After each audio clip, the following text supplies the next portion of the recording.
Buenas, mi nombre es Antonio Tárraga y os voy a presentar mi trabajo que se titula Asma, broncoespasmo inducido por ejercicio y atletas.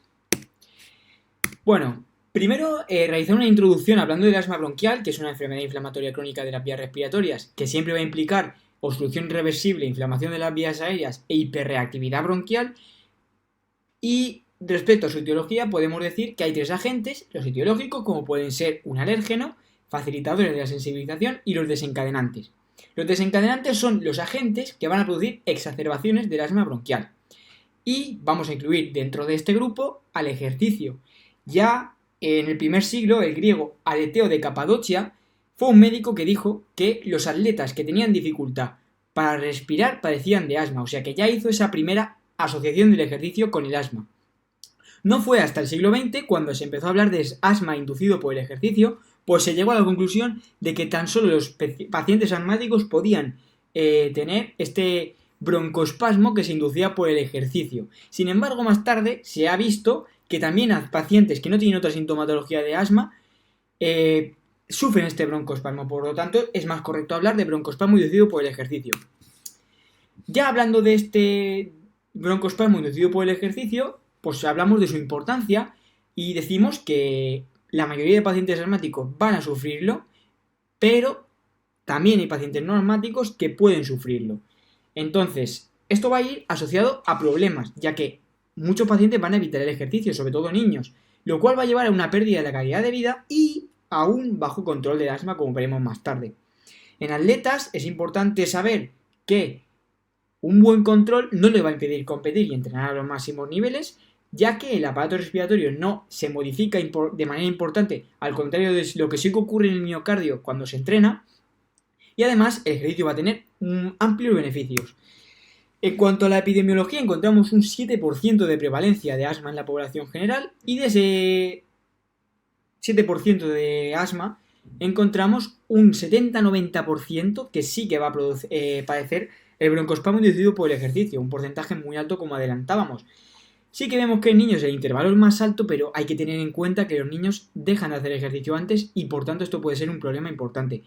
Luego, en pacientes no asmáticos vemos un 10-20%, que es un porcentaje bastante elevado.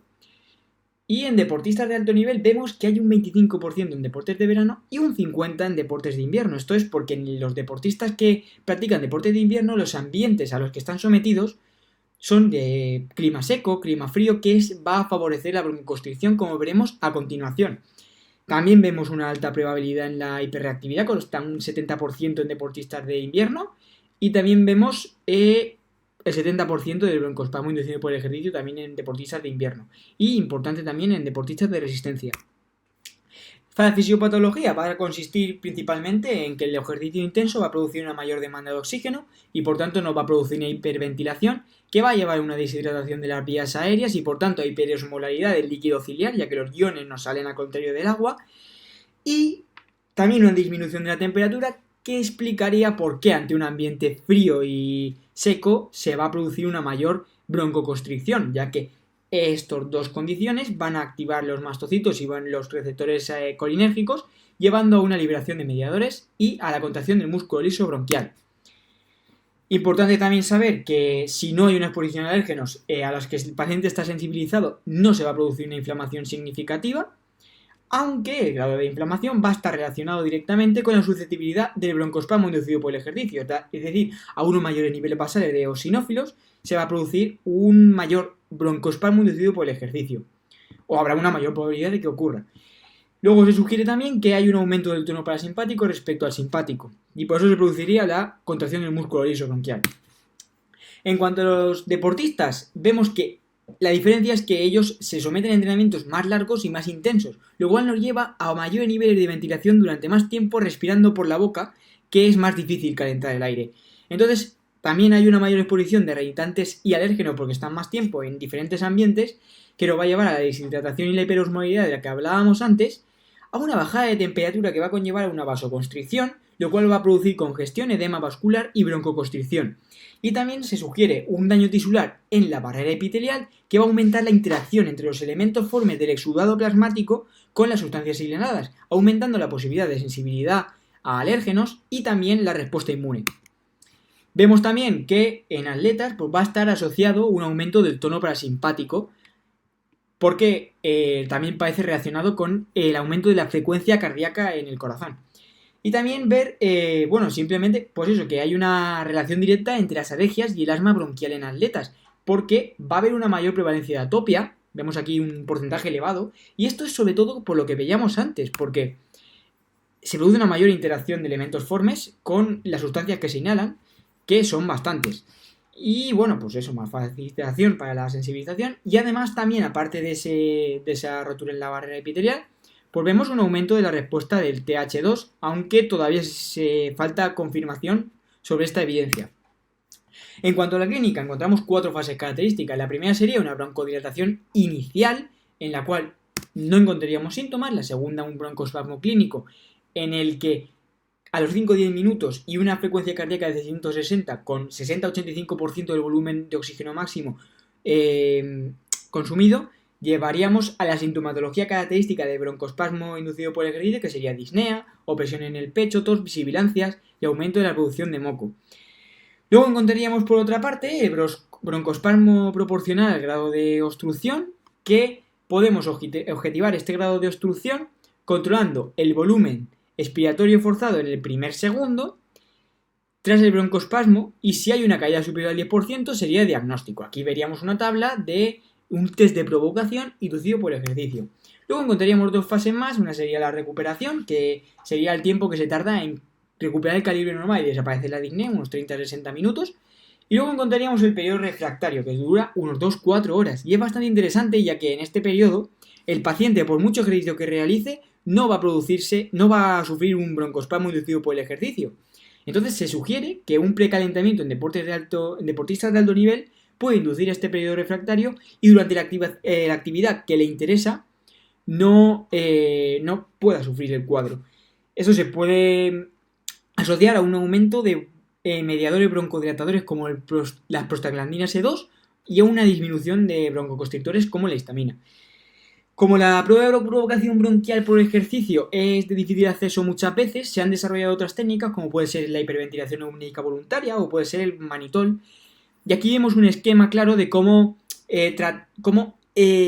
actuar ante un paciente que tiene síntomas sugestivos de broncoespasmo inducido por el ejercicio. Que bueno, aquí veríamos las 3 pruebas y diferentes caminos a seguir. Por último, mencionar que el riesgo del asma en deportistas de alto nivel de resistencia y de deportistas de invierno es más alto, y es algo que hay que tener en cuenta para evitar una gravedad mayor en los cuadros. Los beneficios que aporta el entrenamiento en el ejercicio regular del asma, podemos ver que la práctica regular de ejercicio aeróbico nos va a producir una reducción de la sintomatología, de la reactividad bronquial y de las exacerbaciones, unido a una mejora de la calidad de vida, de la capacidad física y de la función pulmonar, que se van a aumentar entre ellas y van a desembocar en una disminución de los episodios y la necesidad del tratamiento. O sea que, bueno, que se puede llegar a considerar que el ejercicio es terapéutico si hay un buen control del asma. Y pues también mencionar que esto parece que está relacionado con una mejora en el nivel de la inflamación sistémica y de las vías respiratorias.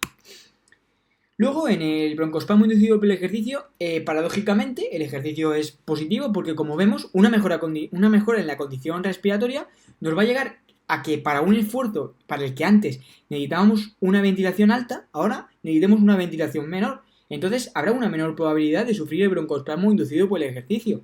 Así que será importante practicar este ejercicio para mejorar la condición respiratoria. Luego, las medidas farmacológicas, pues encontramos de base del tratamiento los corticoides inhalados diariamente, que van a intervenir en la inflamación y en la reactividad bronquial, y los clásicos broncodilatadores agonistas beta-2 adrenérgicos de acción rápida, que es importante saber que van a producir una tolerancia, así que hay que evitarlos en exceso. Y saber también que si esta primera línea no es eficaz, se pueden utilizar otras líneas como pueden ser beta-2 adrenérgicos de acción prolongada o antagonistas del receptor de leucotrienos como el montelukast. Luego encontraríamos medidas no farmacológicas que se basan sobre todo en la buena educación del paciente para que tenga una buena técnica de inhalación, para que tenga un buen manejo de exacerbaciones y cumpla los seguimientos en la consulta. Y bueno, el precalentamiento que contábamos antes, que es interesante en deportistas de alto nivel para realizar sus actividades en competiciones o entrenamientos y, bueno, simplemente evitar esas condiciones extremas que hablábamos de calor frío, aire seco y aire húmedo. Y por último, por decir que en deportistas de alto nivel el manejo será el mismo, pero hay que llevar cuidado porque hay ciertos broncodilatadores que son sustancias dopantes. Por último, como conclusión decir que una promoción del ejercicio es de vital importancia porque va a ayudar al control de asma bronquial y de broncoespasmo inducido por el ejercicio y además va a mejorar la calidad de vida. Al mismo tiempo se van a mejorar entre ellos, por lo tal será muy positivo realizar un ejercicio regular. Y también destacar que es importante mejorar la investigación de la patología respiratoria en deportistas de alto nivel porque hay una alta prevalencia y es importante interceder en el desarrollo de la misma porque puede suponer problemas para el deportista y su vida laboral, que es el deporte. Y nada más.